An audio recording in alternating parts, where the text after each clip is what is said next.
There isn't anything more harmful to living well than toxic people. I've been in relationships with individuals, and the relationship was over, but I let it walk forward like a zombie because I was afraid. I was afraid because I had memories with her. I had aspirations for the future that her and I could live together. And if I were to walk away, that would mean not only would the relationship end, but the past and the present would both have to die with it. But not only romantic relationships, I've been in dynamics relationships with colleagues and leaders, bosses at work where I've stayed at the job and I've stayed around the individual who was toxic to my aspiration to live well because I relied on them for a paycheck. And some people say, well, just walk away, just walk away. It's really easy, just walk away. It's really not that easy. And those individuals who just firmly say, always walk away, they're probably the type of individuals who walk away all of the time. Anytime anything gets hard, they walk away. But there is a time when there is no other option than to walk away. And we have to know when that time is. And there's a story in the New Testament, in the life of Jesus, where Jesus sends his disciples out and he sends them out in twos and he says, Go tell everybody that the kingdom of God is near. The kingdom of God is drawing near. And this story gives a perfect formula, like math, as to show us when is the proper time that there is no other option than to see toxic people for what they are and walk away from them. So, the context of the story is that before he sends his disciples out, Jesus is in a town and Jesus Christ is trying to heal people. He's trying to heal the sick, the deaf, the blind, the lepers, but he's not able to heal them because he says they have no faith and they are unwilling. So, part of the nature of reality is that going towards God and having a relationship with God can always heal us, and God is always willing to heal us. But we have to have faith and be willing as well, because God is three different things. He is omniscient, omnipotent, and omnipresent. So God is everywhere. He's capable of everything all of the time. The only thing that he doesn't have is limitation. But God is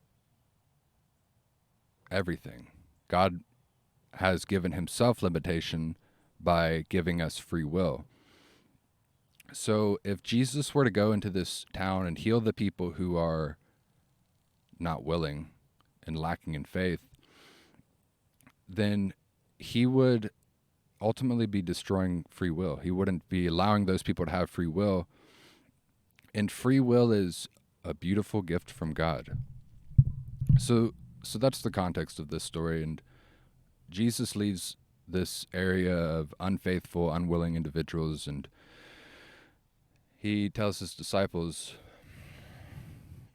all right, go out in twos, go out in pairs of twos, and don't take anything with you. Don't take multiple pairs of clothes. Don't take a money sack. Don't bring two sandals. There is three different gospels that tell this story, and in two of the gospels, he says, don't take a walking stick, but in one of the gospels, he says, take a walking stick, which is very interesting, and you could just disregard that, or you could take that as meaningful. And if you take that as meaningful, you could think about that for about 1,000 years, so I'll digress. The key is that he sends his disciples out in twos with only a walking stick and tells them, go find the most worthy person in the town and let them know the kingdom of God is drawing near. So that's good news. People talk about what is good news. People talk about preaching the good news and spreading the good news. That is the good news. The kingdom of God is near. Unless you're an enemy of God, then that's not good news. That's the worst news if you're an enemy of God. So Jesus tells his disciples to do this, and it's fascinating to think about who they are looking for. Who are these people who are most worthy, the most worthy in the town? And I think of it in terms of orientation and being aligned with God. And I had a somewhat toxic relationship when I was playing football, and I showed up at university and I was playing football at college, and from the moment that I joined the team, I was dysphoric and miserable, and everybody on the team had disdain for the coach. Nobody really liked the coach. And it went both ways, because it wasn't that they just didn't like the coach because of how he was. The way people would talk is they didn't believe the coach liked them either. They believed the coach hated them. And at the time, I played for 2 years, and in my dysphoria and my unease around going to practice, waking up and going to class from 8 to 2, but all day dreading the fact that I would go to practice at 2 and have to spend 4 hours of my time there. And I was like, how did we get here? I love football. I've loved football my whole life. How did I reach a point where this is miserable and something that I dread now? Like a job, worse than a job. The worst job I've ever had. There's still footballs involved and pads and things like that. But I realized at the time it wasn't really football anymore. And the way that I would have described it is I felt like I was being coached and led by somebody who was more like a middle manager at a corporation. But then I worked for a corporation after I graduated college, and I worked under middle managers specifically. And it wasn't that at all. I had great relationships and learned a lot from middle managers at corporations. So I was like, oh, that wasn't it. I'm looking back in retrospect and reflecting in retrospect. And I'm like, it's not the bureaucracy of how it seemed. It's not the lack of fun, whereas football used to be incredibly fun and time would fly when I was playing it. And now I dread going to practice. That isn't happening because the team is being run like a corporation, like by a middle manager. It's happening because the college is small and the university is Division 1, but it's one of the smaller universities. And I realized this after the fact because the coach left the team and went somewhere else, but he was certainly trying to get promoted. The team that I was playing on was a stepping stone for him, and he wanted to rise up. And you've got the top level schools, the big schools, University of Florida, Ohio State, things like that. And then you've got the lower Division 1 schools, and everybody on the lower end is trying to go get promoted.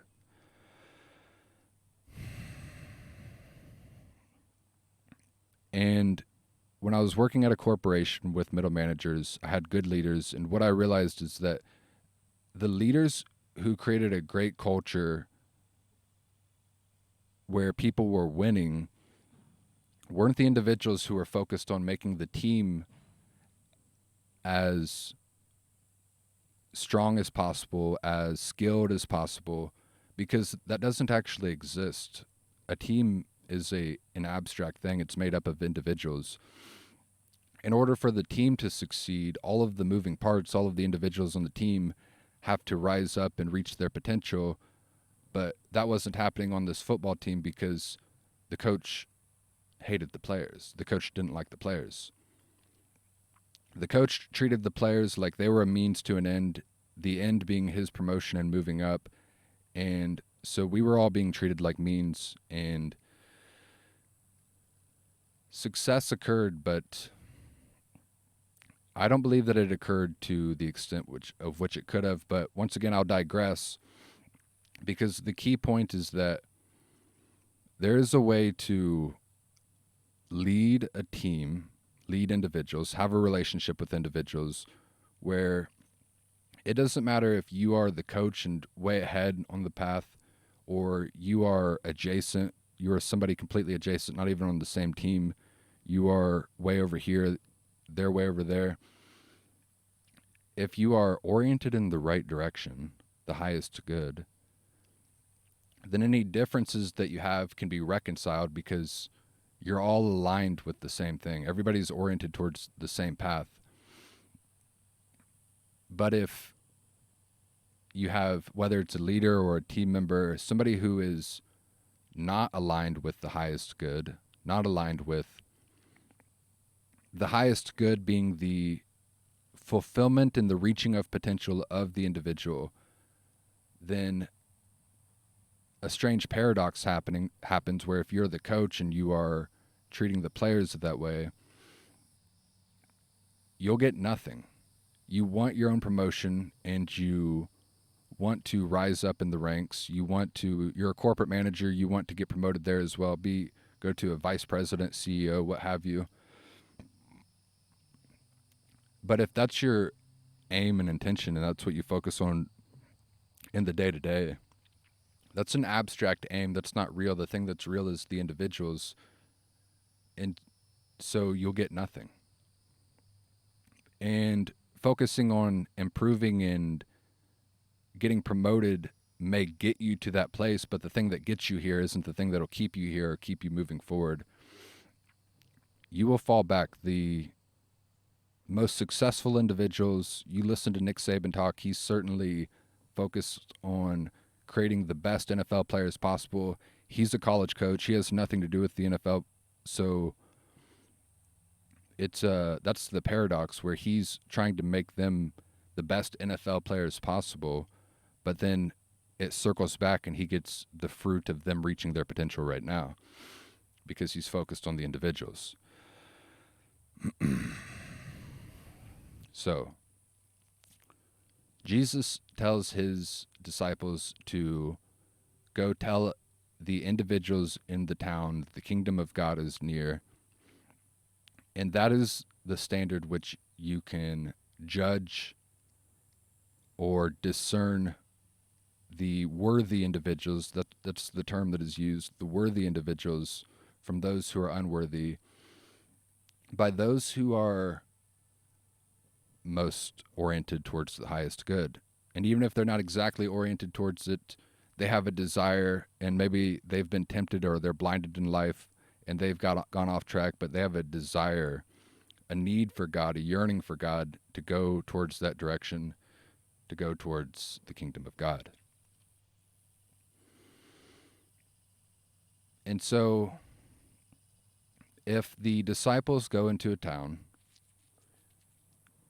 and they don't find anyone who is properly aligned with the kingdom of God, well, that's still okay, because there's a second standard that you can judge them against, which is the second thing that Jesus says, which is, but if they don't listen to you. So he gives them two more standards, and the first one that he says is, if they don't listen to you, then that's a problem. And that'll lead into the the final standard. But if they don't listen to you, that's a problem, because either they're aligned with the kingdom of God and you are not actually, or you are aligned with the kingdom of God, the highest good, and they are not actually. That could be reconciled because you two could learn from each other. But if they won't listen to you, then they're lacking humility. Because the idea of listening is a fascinating thing, because I would say that a deaf man could even listen, because listening is synonymous with seeing, with any sort of taking in of new information. And even if somebody isn't deaf, they might not have the ability to listen because they have their heart shut off because of pride. They believe that they know everything that there is to know, or at least they believe they know everything that they need to know. So why would they listen to you? So now you're in a dynamic with somebody. It is a relationship. It's a romantic relationship with somebody, or it is a business relationship with a client or a colleague or a coach, and you believe that they are not aligned with the kingdom of God. And because of that, it's hard to be in a good relationship with them, because if you want to live well in life and you recognize that you are not perfect and you're trying to be a better person, well, you yourself recognize your own need to go towards the kingdom of God, and they're refusing to listen. They've shut their hearts off. So the first thing that you could do in that situation would be for you yourself to listen to them. Because if you expect them to listen, but then you don't listen when they're speaking, that doesn't make any sense, because you could actually be the toxic person. You could be the toxic person in the relationship. And it's also fascinating that in regards to listening, there are people who would consider themselves to be atheists or agnostic. And somebody who identifies as atheist would say, they would make an assertion that God doesn't exist. So if you were to approach them and tell them the kingdom of God is near, to or that they should go towards the kingdom of God, or that you want to go towards the kingdom of God and we should go there together because I want to reconcile this relationship, but currently it's harming me, then a person who identifies as atheist you would expect somebody that claims to not believe in God, claims not only not to believe in God, but maybe claims that there is no God. Because of that statement, you would expect them to want to come to discover the universe in which they exist, to have a deeper understanding, because they don't believe that it's going to come from God, so they need to figure it out for themselves. So you'd expect for them to be very humble. But in practice, in actuality, the opposite happens. And these types of people exist in the real world in our life, but you can take somebody who exists in the media who isn't around anymore, like Christopher Hitchens. And Christopher Hitchens used to go on news shows, and he would be wearing like a leather jacket or smoking a cigarette, usually both.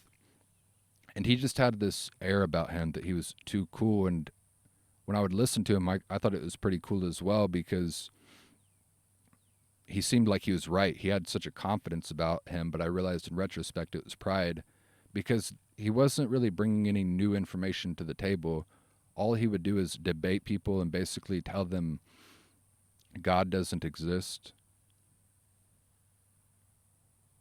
and that's it. He would reject any truth that they brought to the table that isn't a question of what or how, and the question of God answers the relationship, the recognition of God answers questions of why. But what an individual like Christopher Hitchens does is he just rejects any reality of why, that there is no why.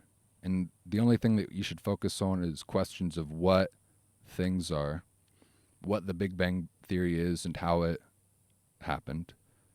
But you shouldn't question why, because it's a convoluted question and it doesn't have any answers, and so it'd be a waste of time. So all of that to say that you would expect somebody who's atheistic to be very open-minded, but actually the opposite happens, because they're very attached to the identity of their assertion that God doesn't exist, and their heart is closed, and they don't really want to have any sort of conversation of learning back and forth. They just want to assert/convince you of their belief, their worldview that God doesn't exist. And a similar thing happens with people who are agnostic, who identify as agnostic, where you would expect somebody who's agnostic, and they're making the claim, well, I don't know if God exists. But they're their worldview typically doesn't stop there. It is a worldview of, well, I don't know if God exists, and nobody can know God exists ever, so there's no point in seeking that out. And you'd expect the opposite to happen, which is, if you don't know, well, you should fervently find out. You should find out. Anyway, so the disciples are to go into different towns and tell people that the kingdom of God is near, and that is good news. So they're bringing good news that is synonymous with faith, optimism, confidence. And that's an incredibly necessary thing in the world, to be an individual who brings good news, faith, confidence, because there's not a soul in this world who isn't suffering. And we put on masks and certain smiles and pretend that things are better than they are. And to an extent, that can be good and a useful tool sometimes. But at the end of the day, we are all suffering. And so to look at somebody who's bringing good news and completely reject them, that is an attribute of a toxic person. And it can be an explicit rejection of God, or it could be a rejection of optimism in general, faith and optimism in general. So we encounter these types of people all of the time, because the way that it ends up working out is you go into your office or you go into your place of work and you see this people, and right away they've got a look on their face, or they're carrying an energy about them that could either be a really high energy, a lot of energy, anxious energy, or really low energy, depressed energy. And it's like they start to play hot potato with you right away, where they just give that energy to you. And it's not as though, and it happens all of the time, every time you see them, they're worked up and anxious, or they're depressed and making excuses and complaining. And misery loves company, and so they hot potato that and try to give that to you as well, so that you corroborate their worldview, so that you give them the sanity of knowing that they're right, that their negative feelings are justified, because I feel really bad, and you might have come in here with a good positive attitude, with faith and optimism, and trying to bring good news and trying to brighten the day, but that was actually a lie. The truth is my mindset of excuses and negativity, and giving you this hot potato of despair.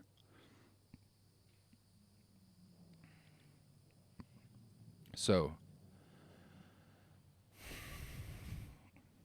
the disciples are to go into the towns, and they are to find the most worthy people, give them the good news.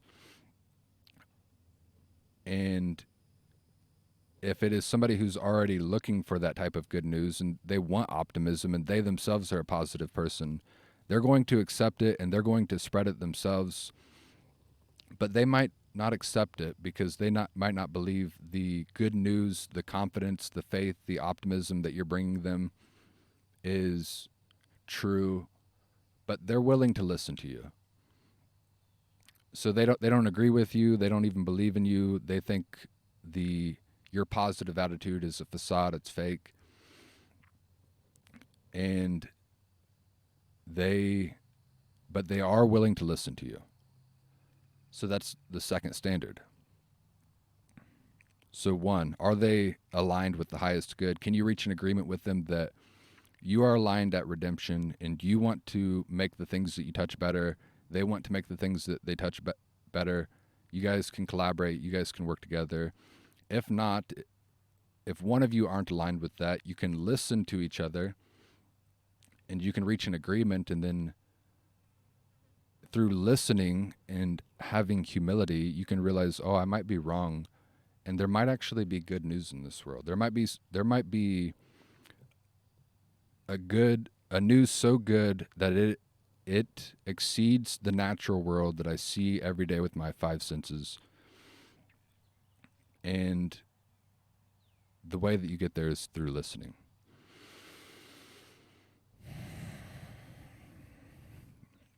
And there's a third standard. So you might come to somebody with a positive emotion. The disciples are going to people telling them that the good news is upon us. The kingdom of God is drawing near. But those individuals didn't listen at first, but now they're listening. Or you might come across somebody who doesn't believe that the kingdom of God is near and they won't listen. And then the third thing that lets you know all that you need to know is if they reject you.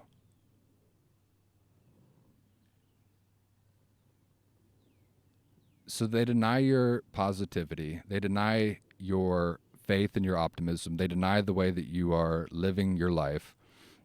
They won't listen to you. And so they outright reject who you are and what it is that you're trying to do.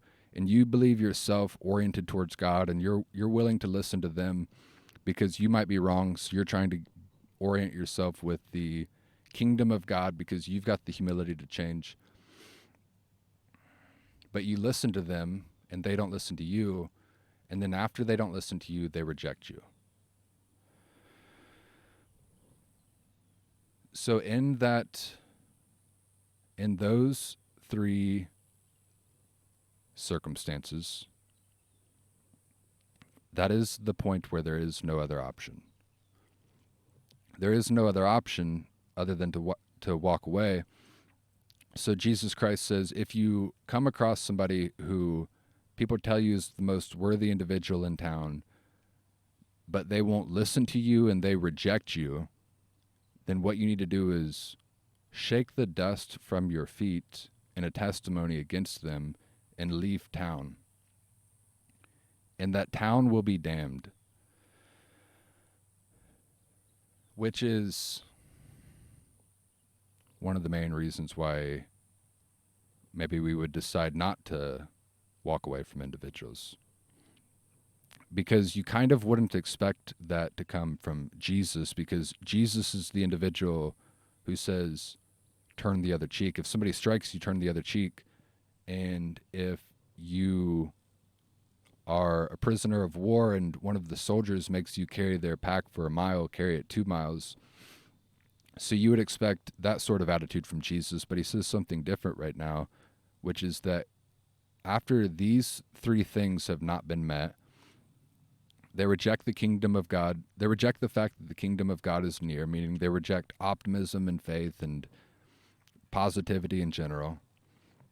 They cling to their negativity and their horrid emotions, their toxic emotions. Then they refuse to listen to you, so you're willing to listen to them, but they're refusing to listen to you. And then they outright reject the person who you are.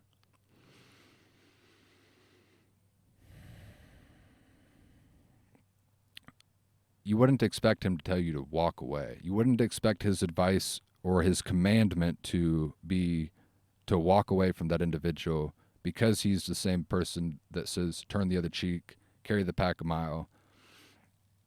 And it is also an excuse that comes up in our minds when we reach that point where we know we should walk away from individuals because the relationship isn't serving us. We dread the fact that when we see this individual, we don't want to have anything to do with this individual, but we show up and we see them every day, even though it's harmful on our path to living well. But at that point, there is no other option. You have to walk away. And the thing about walking away in that situation is that I've talked about loneliness, and my experience with being alone is that is when all of the noise has been silenced around me. And when all of the noise is silenced, that has been my opportunity to introspect and reflect and grow closer to God, figure out who I truly am. But that can't come if I'm constantly surrounded by other people. And so if you are dealing with a toxic individual and they're giving you that hot potato of dread and despair every time you see them, and they refuse to change, and you are trying to go into a different direction, you're trying to better yourself, it's hard to walk away because you're like, well, I love this individual and I don't want them to be damned, and I want to rise up, yes, but I want them to rise up with me, so I don't want to walk away from them. But in walking away, you're putting them in a situation where they will grow closer to isolation. They might still have people in their life, but they'll at least be growing closer to isolation. And it is in the isolation where we can change. We can introspect and reflect and change. And you shouldn't do it for the sake of that, which is the meaning of wiping the dust off of your feet. You shouldn't walk away from an individual but then peek from the corner and be like, well, I hope that they change. You should really walk away from them, wipe the dust of that town, wipe the dust of their house off of your feet, and not think about it anymore. And that is the only option for them to change. They still might not change. They still might dwell in their negativity and being a toxic individual. But that is the only path to you shedding off the weights that are holding you back, the toxicity that is holding you back, the poisonous people that are holding you back. And that is also the hope for them to get onto the right path as well.